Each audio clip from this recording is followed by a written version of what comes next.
So the title of the show, Akimbo, comes from, actually it's a word that I, for a while, liked for its, just for its sound, without knowing necessarily what it meant. And then the meaning kind of came a little bit later. I had an idea that it was about movement and somehow, but I didn't know precisely what kind of movement. And when so Nicole, the curator of the exhibition, asked me for a title, this came up very fast in a way, and looking through my sketchbook and through elements from the past. On one hand, it's about like this posture of resistance and defiance.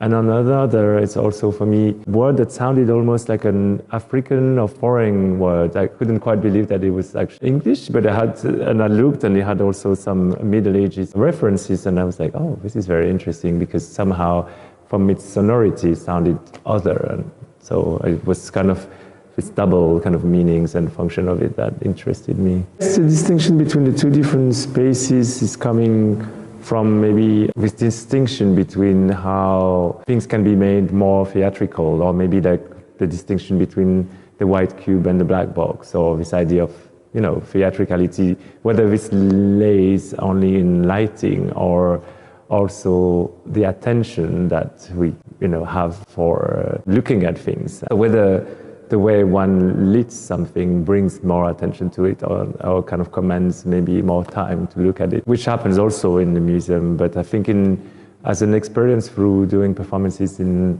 the museum and the theater, the attention is very different. So it's very interesting to then see if that's something that could be also recreated within the scenography of an exhibition without a performance, or the performance of the objects. Even though there is a final piece, it seems like the concerns are recurring, or they kind of try to answer them through time. There is a final solution or final form for a work, but the answer to the questions at heart in the works are never quite answered, and therefore they take over the years, they're not solved, and they're still kind of there, latent, or answered through different relation to artists or forms. And so that's what is happening, and through, you know, our discussions I had with the curator.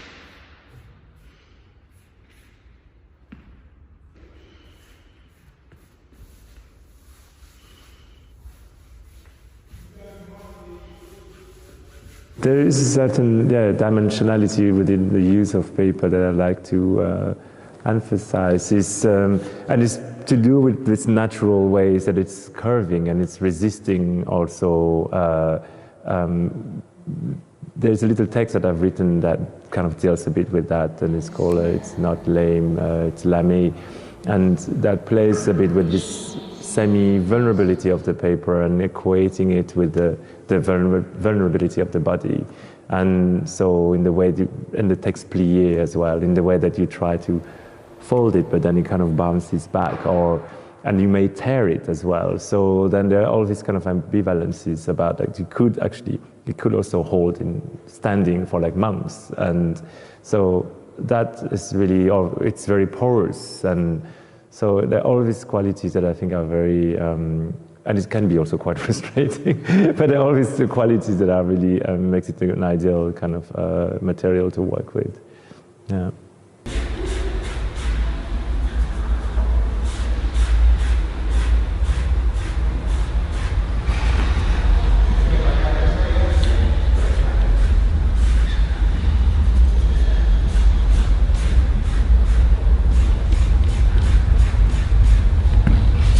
It's great that this exhibition is happening in connection with the Grace Jones exhibition, because she's obviously an inspiration and a great figure to since ever. And I think since art school, I mean, I remember reading, you know, things about her performance of gender and post-colonialism, and so it was like, okay, this figure is there, and also because she was very visible also in France, and internationally, of course, but because I think she had a French partner and she was appearing regularly on TV. And also kind of a disturbing act. I think I remember also people kind of, or family members saying like, oh, here she goes again and being trouble. And I was just like, okay, obviously interesting. And so from post-art school, I think I was all interested in the music and, you know, this kind of punk side and how like her work, she was, yeah, kind of tackling different things and in interesting ways. And so there is one film in the exhibition titled Brown Leatherette, which is relating to warm leatherette. And in particular, I was interested in this way of like bringing the kind of erotics in this song and this kind of the fetishism in it and kind of displace it to another context, and which I think is something that happens in some of the works, and how to kind of have at once, you know, relations to conceptualism, but also eroticism, which is not necessarily things you bring together. And I think that's happening sometimes in some of our really minimal, like Whitgood or Keith Haring, or